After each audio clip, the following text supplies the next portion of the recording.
Chapter 21, The Last Day. Charlotte and Wilbur were alone. The families had gone to look for Fern.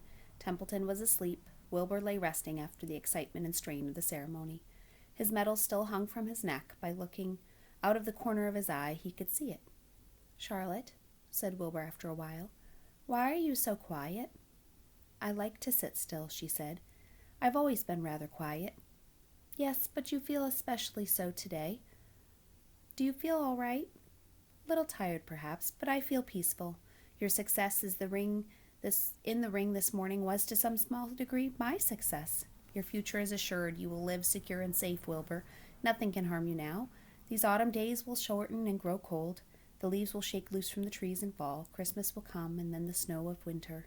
You will live to enjoy the frozen world, for you mean a great deal to the Zuckermans, and he will not harm you ever. Winter will pass, the days will lengthen, the ice will melt in the pasture pond, the song sparrow will return in the spring, the frogs will awaken, the warm wind will blow again. All these sights and sounds and smells be yours to enjoy, Wilbur, this lovely world, these precious days." Charlotte stopped. A moment later a tear came to Wilbur's eye.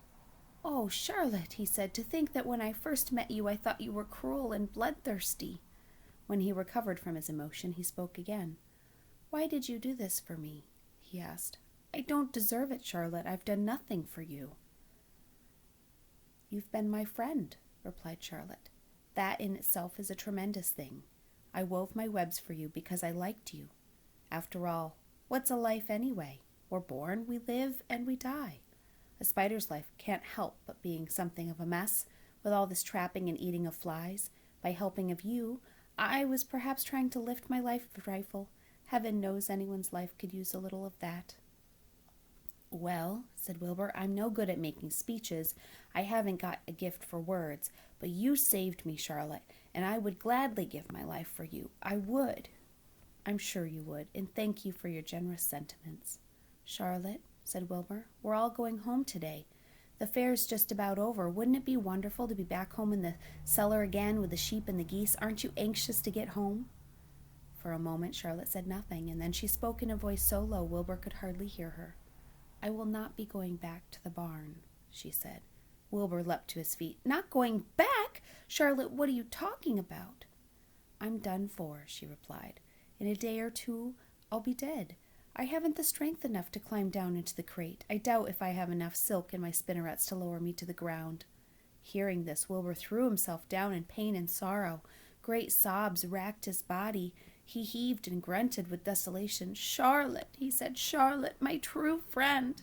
"Now come, now, don't make a scene," said the spider. "Be quiet, Wilbur. Stop thrashing about." "I can't stand it," said Wilbur. "I won't leave you here to die.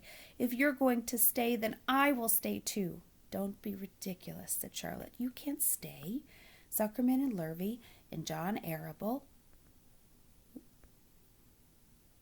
and the others will be back any minute now, and they'll shove you in the crate and you'll go. Besides, it won't make sense for you to stay. There'll be no one here to feed you. The fairgrounds will be empty and deserted." Wilbur was in a panic. He raced around and around. Suddenly he had an idea. He thought of the egg sack and the 514 little spiders that would hatch in the spring. If Charlotte herself was unable to go to the barn, at least he could take the children. Wilbur rushed to the front of his pen. He put his front feet up to the top board and gazed around. In the distance he saw the Arables and the Zuckermans approaching. He knew he'd have to act quickly. "Where's Templeton?" he demanded. "He's in that corner in the straw, asleep," said Charlotte. Wilbur rushed over, pushed his strong snout under the rat, and tossed him into the air. "Templeton, pay attention," said Wilbur. The rat, surprised out of a sound sleep, looked first dazed and then disgusted. "What kind of monkey shine is this?" he growled. "Can a rat catch a wink of sleep without being rudely popped in the air?" "Listen to me," said Wilbur. "Charlotte is very ill. She has a very short time to live, and she cannot go home because of her condition. Therefore, it's absolutely necessary that I take her egg sack with me. I can't reach it. I can't climb. There's not a second to be lost. You're the only one that can get it. People are coming. They'll be here. Please, please, Templeton, climb up and get the egg sack." The rat yawned. He straightened his whiskers, and then he looked up at the egg sack. So, he said in disgust, so it's Templeton to the rescue again, is it? Templeton do this, Templeton do that. Templeton, please run down to the dump and get me a magazine clipping. Templeton, please leave me a piece of string so I can spin a web. Oh, hurry, said Wilbur. Hurry, Templeton.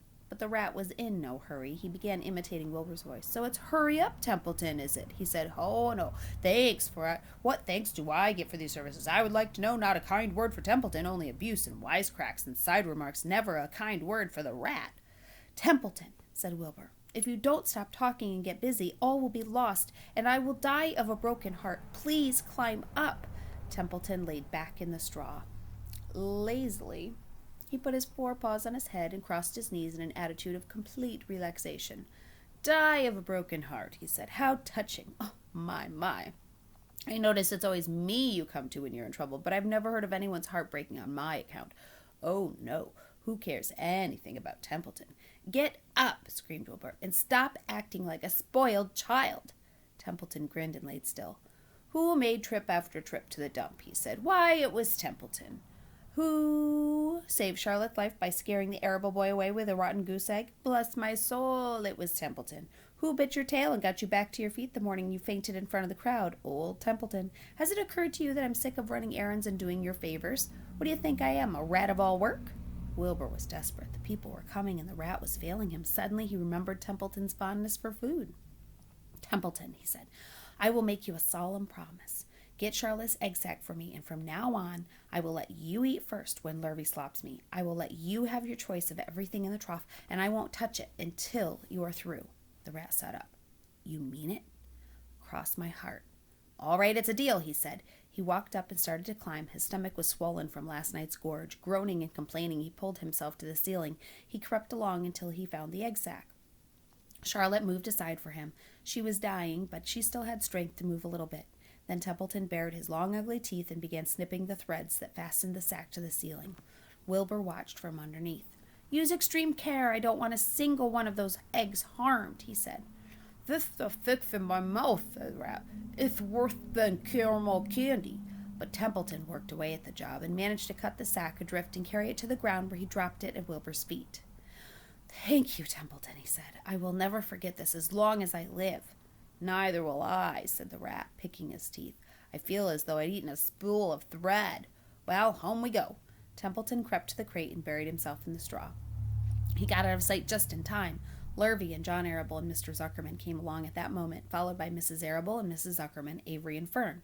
Wilbur had already decided how he would carry the egg sack. There was only one way possible. He took the little bundle in his mouth and held it there at the top of his tongue. He remembered what Charlotte had told him, that the sack was waterproof and strong. It felt funny on his tongue and made him drool a little bit, and of course he didn't say anything, but as he was being shoved into the crate, he looked up at Charlotte. And he gave her a wink. She knew he was saying goodbye in the only way that he could, and she knew that her children were safe. Goodbye, she whispered, and then she summoned all her strength and waved one of her legs at him. She never moved again. Next day, as the Ferris wheel was being taken apart and the racehorses were being loaded into vans and entertainers packing their belongings and driving away in their trailers, Charlotte died. The fairgrounds were soon deserted. The sheds and buildings were empty and forlorn. The infield was littered with bottles and trash. Nobody of the hundreds of people that visited the fair knew that the gray spider had played the most important part of all, and no one was with her when she died.